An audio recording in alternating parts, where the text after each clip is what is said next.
Hello, David. Hello, Nadira. Can you help us understand what is risk culture? Where does it come from? It's a very important question because risk culture, the term is used quite often, but it's a bit fuzzy, it's not very well defined, and people are not quite sure what it is. And if you don't know what it is, then you can't work on developing it, you don't know what a good one looks like. So let's start with the base term of culture. What is culture? Culture is defined by academics and philosophers in quite complex terms. We can do better than that. We can have a simpler definition. So we can define culture as the values and beliefs and knowledge and understanding shared by a group of people with a common purpose. So culture is always group-oriented. You can't have a culture on your own, and neither can I. But as a risk management office, we can have a risk management office culture. Or we could have a corporate culture. Or we could have a team culture. We could have a tennis club culture. We could have a family culture. We could have a national culture.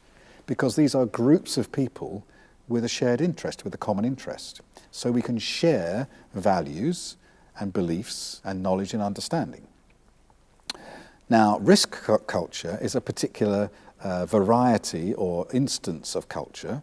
So it's the values and beliefs, knowledge and understanding about risk, shared by a group of people with a common purpose.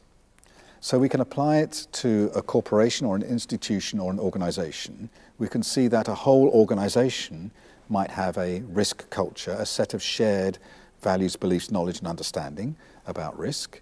Or we could apply it at a lower level. We could have a department, or we could have a project team that has a risk culture which reflects the values and beliefs, knowledge and understanding of that project team about risk.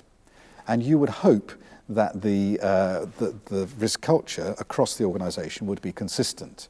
Often it's not, because this term is used quite informally and without really understanding it.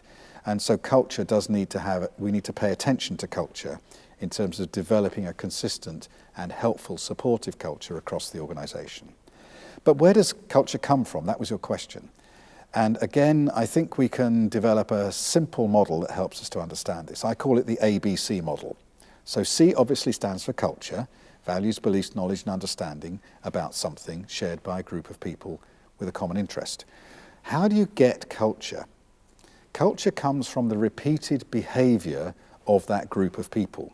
So if we constantly do the same type of thing in relation to the area that we're interested in, we constantly repeat this behavior, it will develop into a culture. This is the way we do things around here. This is the way we all think and believe about this particular thing. So repeated risk behavior leads to a risk culture. So that's the B of the ABC model, is behavior. Repeated behavior leads to culture. But where does behavior come from? Behavior comes from attitude. The way we think determines the way we act. Repeated actions builds a culture. So the A of the ABC model is attitude, the way we think about risk, our chosen position towards it, driven by our values and beliefs. And we talked earlier on about how values and beliefs of individuals and societies affect our attitudes. So attitudes, our chosen position, will determine how we behave, the processes that we follow, the decisions that we take, the way that we communicate about risk. So the way we think about it, attitudes, affects the way we behave towards it, behaviors, and repeating those behaviors over time develops culture. But it's not just A, B, C, 1, 2, 3 and finish. Culture has a feedback effect on both the way that we think and the way that we act. So the ABC model has two feedback loops. Culture informs our attitudes because we develop a shared set of values and beliefs and knowledge and understanding, and those values and beliefs help us to form our chosen attitudes. And culture also determines our behavior. So it influences onto the C to B as well. So we behave in a particular way because of the knowledge and understanding within our culture. So we have attitudes to risk determine our behavior towards risk. Our repeated risk behavior builds risk culture. Risk culture in turn influences our attitudes and influences our behavior. And then you have a cycle. And of course you can have a good cycle or a bad cycle. If you have a bad cycle, you might have inappropriate attitudes towards risk. You choose to be too risk averse or too risk seeking, which we talked about earlier. And that leads to behavior which is not effective, which doesn't help you achieve your goals, which builds a culture of values and beliefs about risk, that risk management doesn't work, that risk is not important, that it's not relevant. And that then feeds back in a negative way to say, well, then it reinforces those negative attitudes and makes us more strong in our anti-risk behavior. And so risk management is not valued, and then we go to build the culture. You have a negative loop. Or we could have a positive loop. If we think right about risk in our attitudes, it means that our behavior towards risk will be effective. Risk management will work in practice, we'll value it, which develops a culture of values and beliefs and knowledge and understanding about risk, which says, actually, risk is really important.